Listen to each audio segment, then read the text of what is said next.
Continuamos con nuestros estudios sobre el karma. En esta lección número 4 vamos a ver el karma de la perspectiva de los 12 eslabones del surgimiento dependiente o interdependiente. Vamos a empezar hablando de la mente y comprender que cuando usamos la mente en el contexto del karma, se refiere a toda la gama de la experiencia subjetiva. Eso es importante. No estamos hablando de que dentro de nosotros hay mente, hay corazón, hay emociones, ¿no? Todo lo que pasa en nuestro mundo interno es parte de la dimensión mental. Incluye ideas, conceptos, anhelos, deseos, esperanzas, estados emocionales, el enfado, sueños, todo eso, hasta la noción de ser, ¿no? Nuestras identidades, máscaras, hasta nociones preconceptuales, que no tienen ideas, pero lo sentimos, ¿no? Que es así, o que es de una manera.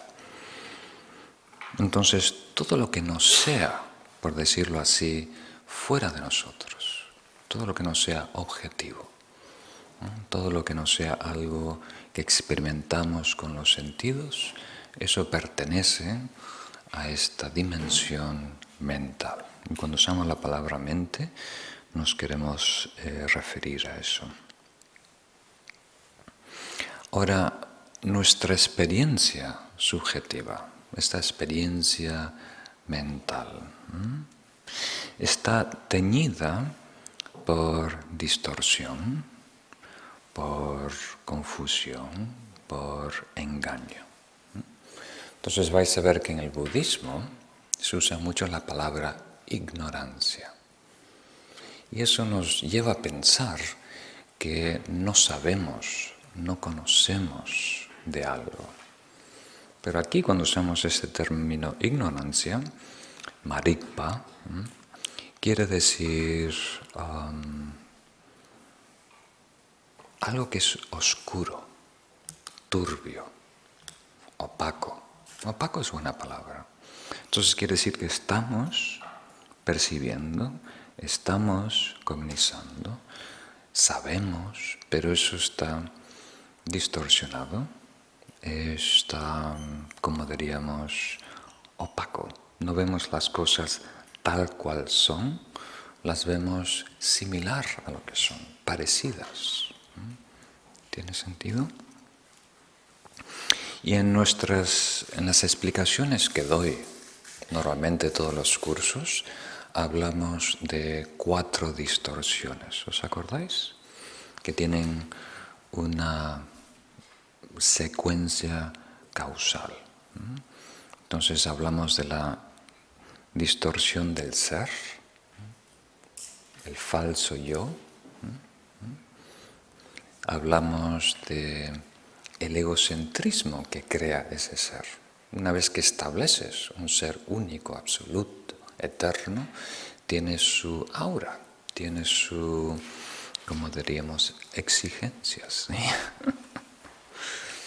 Eso le llamamos egocentrismo. Estamos refiriendo todo de la perspectiva del yo, del ego. Y eso distorsiona, la realidad. Eso nos hace sobreestimar nuestra importancia y desvaluar la necesidad y la importancia de los demás, por ejemplo. Esa es la segunda distorsión. Entonces, la primera distorsión es una noción confusa de quiénes somos y eso automáticamente produce una distorsión de pensar que yo soy el eje, el centro del universo.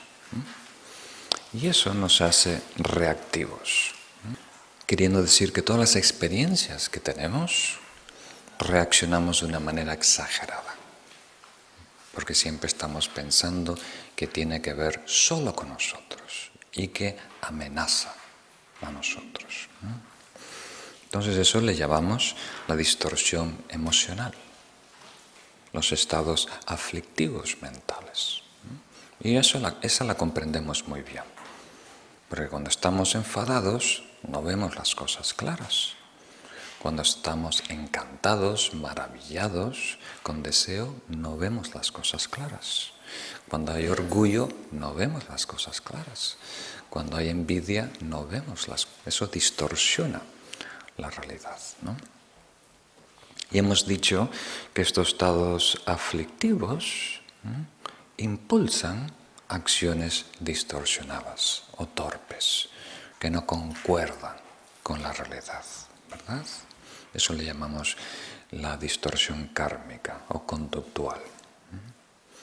Y eso nos lleva a sufrir en el mundo. Eso nos lleva a ver problemas en nuestras vidas. Entonces, cuando escuchamos la palabra sufrimiento, realmente estamos hablando de complicaciones.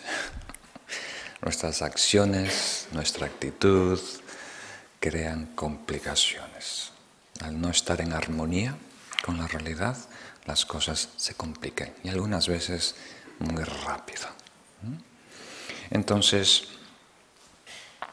al explicar de qué manera las distorsiones producen malestar, sufrimiento, problemas, complicaciones en nuestra vida, hay 4 pasos, ¿verdad?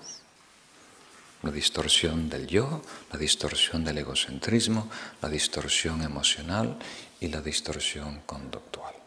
Ahora, lo que vamos a ver a continuidad con los 12 eslabones es simplemente extenderlo a 12 pasos, verlo en un poco más de detalle, por decirlo así, esa secuencia natural. Entonces, cuando hablamos de tendril, suena tan fácil en tibetano, tendril. En castellano tenemos que decir originación interdependiente o surgimiento dependiente. No se puede evitar, tenemos que hablar de otras vidas. O sea, una comprensión del karma, de la acción volicional que nosotros impulsamos, naturalmente nos lleva a indagar, a explorar la posibilidad de continuar por muchos cuerpos, ya que esto que impulsamos es mental y por lo tanto no se debe limitar por la materia. El cuerpo envejece, el cuerpo se descompone, pero ese estado de conciencia, sus impulsos, ¿verdad?, continúan más allá de este cuerpo.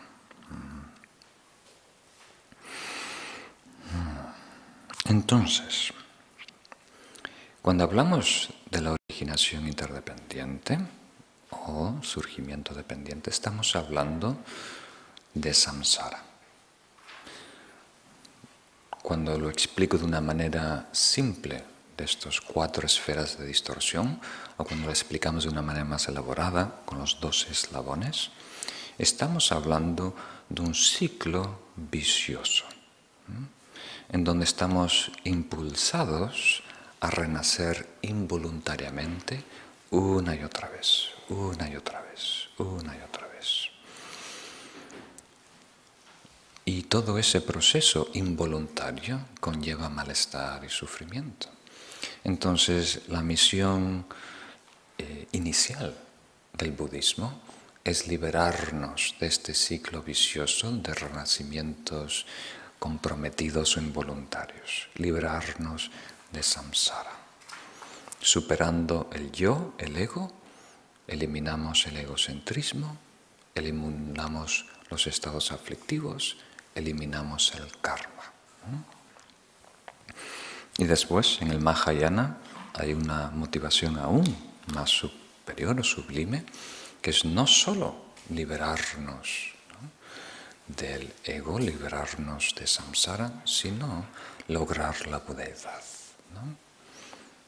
llegar a un estado donde estamos capacitados con todos los recursos necesarios para asistir y beneficiar a los demás de una manera genuina, y sostenible. Entonces, los 12 eslabones es muy importante comprender, tener una idea de ellos, porque nos ayudan a entender en dónde estamos, cómo se está produciendo la realidad que nosotros percibimos y habitamos.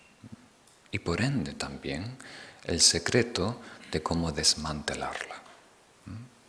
Porque si hay causas y condiciones, si hay una secuencia causal, entonces también indirectamente nos está diciendo cómo cortar esos eslabones, esa cadena, ese proceso de malestar y sufrimiento, ese proceso de distorsión y todo el mal que produce en nosotros. Entonces, por decirlo así, el salir del samsara o el despertar de este sueño o eliminar estas distorsiones pasan por fases. Y eso lo tenemos claro, solo hay que mencionarlo, que el camino espiritual tiene sus fases. Y vamos transitando de lo burdo a lo sutil, superando distorsiones graves a distorsiones muy sutiles, muy refinadas. Muy bien. Ahora vamos a hablar en general de lo que es tendril o este surgimiento dependiente. En realidad, cuando escuchéis ese término en el budismo, particularmente en las tradiciones tibetanas, realmente se usa de 3 diferentes maneras. Ahora lo estamos viendo como los 12 eslabones del surgimiento dependiente, ¿verdad? Una manera que explica cómo producimos esta realidad dualista, del ego a el universo, cómo se manifiesta. Es una enseñanza clásica, como diríamos, pronunciada por el Buda, compartida por todas las tradiciones. Después, a nivel filosófico, las escuelas Mahayana, de las que se adhieren los tibetanos, usan el término surgimiento dependiente para comprender la realidad última. Que la realidad última del ser y de los fenómenos carece de una existencia inherente y es coproducida por muchas condiciones, coproducida por muchos factores. Y en algunos cursos hemos tocado este tema brevemente, ¿no? Nosotros vemos un bosque de lejos, pero en realidad no existe como tal. Son árboles, y esos árboles están compuestos de partes. Vemos un cuerpo, pero el cuerpo no existe como tal. Está compuesto de órganos, esos órganos de células, esas células de componentes cada vez más pequeñitos y pequeñitos. Entonces, todo lo que percibimos como unitario, en realidad es una ilusión óptica, más que nada conceptual de nuestra parte. En realidad todo coemerge, surge en dependencia de otras causas y condiciones. Es una coproducción, parte nuestra, parte ambiental. Entonces se usa a nivel filosófico para explicar lo que nosotros pensamos que es absoluto sigue siendo relativo. Básicamente es un término que nos lleva a entender que todo lo que nosotros asumimos es último, absoluto, en realidad es relativo. Está compuesto de partes y condiciones. Muy bien. Y la tercera manera que se usa el término surgimiento dependiente o tendril es en el contexto del mantrayana o el camino del vajrayana en el budismo tibetano. Y ahí se habla de una manera un poco diferente. Se usa como una manera de explicar la interdependencia de las diferentes dimensiones de la realidad. La interdependencia entre el macrocosmos, ¿no?, el universo, y el microcosmos, nuestro cuerpo. La interdependencia entre mente, energía y cuerpo material, ¿no? Entonces el Vajrayana, o el camino esotérico del budismo, aprovecha, por falta de mejor palabra, estas interdependencias. Y trabajando a un nivel físico, a un nivel energético, puede simultáneamente afectar nuestro estado mental, psicológico o nuestra conciencia, ¿no? Entonces esa es la tercera manera que se usa. Entonces, si os parece, regresamos a la que nos toca, que son los dos eslabones de la interdependencia. Y aquí también se puede explicar en el contexto de un evento, se puede explicar en el contexto de una vida, o se puede explicar en el contexto de varias vidas. Entonces, la manera clásica, lo común, es explicarlo en el contexto de varias vidas, 2 o 3 vidas. Entonces, aquí haremos una breve introducción sobre eso. Entonces, es difícil comprenderlo porque toda nuestra realidad es esto. Somos un pez que nunca ha salido del agua. Y aquí el Buda nos está diciendo lo que pasa fuera del agua. Entonces es tan raro para nosotros pensar en algo que no sea agua, ¿no? Entonces un ejemplo que se me ocurre es, por ejemplo, yo cuando era pequeño, mis padres me dejaban con mis abuelos los fines de semana y siempre se estaban peleando. Debe haber algún roce, algún problema muy antiguo que no llegaron a resolver. Entonces, por la más mínima cosa, estaban siempre peleando, ¿no? Entonces, cuando íbamos de paseo, yo iba siempre en el asiento de atrás y de vez en cuando nos perdíamos, ¿no? Pero mi abuela le decía: Manolo, estás perdido. Y él decía: no estoy perdido, porque miran dónde está cayendo el sol. Ese es el oeste, estamos en la dirección, simplemente no sé en dónde estoy, pero no estoy perdido, vamos en la acción. Ven, no, que estás perdido. Baja la ventana y pregunta a alguien. ¿Sabéis lo difícil que es para un hombre bajar la ventana, ¿no? Y preguntar, ¿no? Le cuesta tanto, particularmente a los hombres, hay como un orgullo, ¿no? Entonces, en realidad, mi abuelo no está perdido. Estamos todos perdidos, ¿verdad? Mi abuela está perdido, yo estoy perdido, el perrito está perdido. Todos estamos perdidos.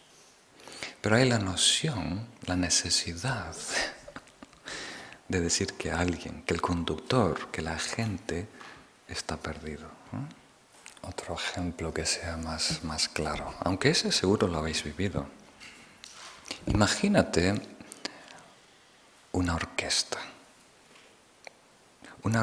que va caminando, ¿cómo se dice? En marcha.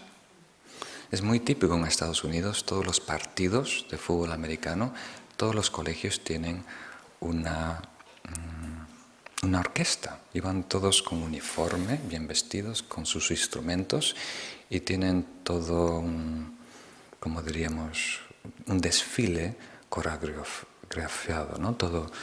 Y siempre tienen una persona que va delante que no tiene instrumento y tiene un bastón, ¿no? Y hace todo tipo de piruletas con el bastón, lo tira para arriba, pero no tocan nada de música.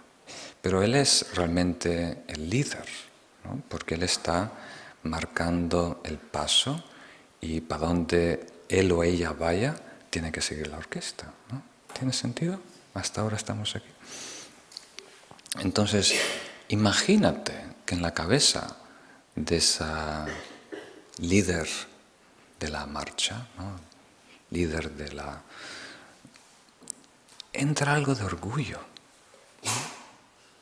Yo aquí soy el líder, yo aquí soy el que mando, yo aquí todos están haciendo lo que yo quiera, yo soy el agente, ¿no? Puede haber esa idea en la cabeza.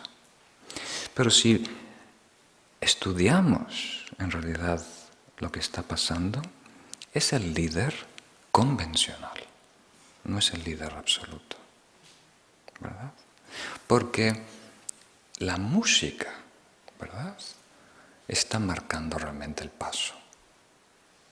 Y tiene las trompetas en su espalda. No se puede retrasar mucho. Y además, todo el paso ya está coreografiado. Ya lo habían hecho días y días, entrenando, practicando, y fue diseñado por realmente el director de la orquesta, ¿verdad? ¿Tiene sentido? Y además, el campo en donde está ya está determinando un poquito la velocidad. Él sabe que está esta música y tiene 50 metros y tiene que llegar al final de esa nota. Entonces, ¿quién manda? ¿Verdad? Entonces, ese liderazgo realmente es una coproducción. Fue entrenado, fue dirigido por el profesor que está sentado ahí gritando. La música, los pasos de todo, las medidas del campo, todo eso está determinando. Pero en la perspectiva subjetiva de ese individuo, no, soy yo soy el que mando. Yo estoy eligiendo y marcando el paso. En realidad no es así, ¿verdad? Entonces, en cada momento de tu vida hay una coproducción. Hay historia, hay ambiente, contexto, hay cuerpo, genes, ¿no?, hormonas, hay patrones conductuales. Y todo eso te está llevando a cierto ritmo, te está llevando a inclinarte en cierta dirección. Y nosotros podemos desestimar, ignorar todos estos factores que están coproduciendo y decir, no, yo estoy eligiendo. ¿Tiene sentido? O yo estoy experimentando. Cuando en realidad la experiencia de mi voz, ¿no?, es una coproducción entre tu cuerpo, la energía, la mente, interacciones químicas, eléctricas, ¿no?, conceptos antiguos que están descifrando estos sonidos, ¿no?, dándole palabras. ¿Tiene sentido? Pero parece que aparte de todo esto, realmente hay una cosa dentro, que tiene una de estas tres cualidades: eterna, individual, que quiere decir sin partes, sin condiciones, e independiente, no afectada, no determinada. ¿Tiene sentido? Y eso es, esa distorsión primaria, es el origen de todos nuestros problemas, por decirlo así. Partiendo de esa distorsión, nos hacemos muy reactivos.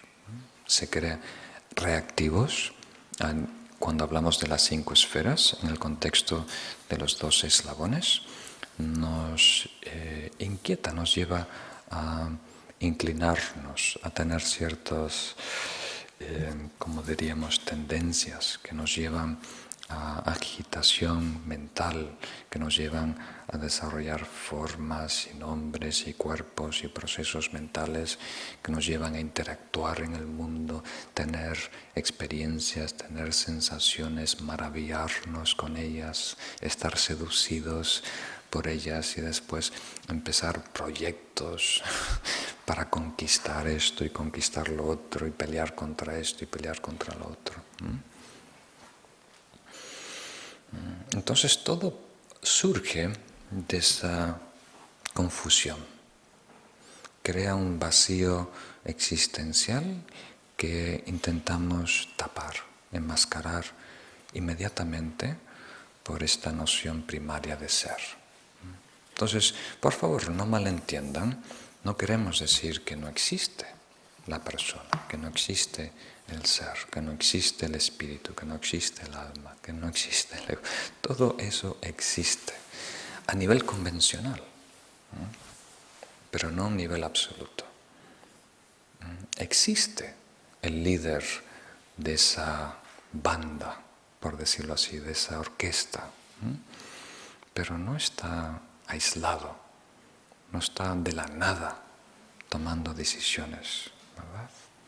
Mi abuelo sí está perdido, pero no es tan fácil como eso. Es mucho más complejo, hay muchas otras cosas que realmente están pasando. Cuando él dice que no está perdido porque ve el sol, también tiene razón, ¿verdad?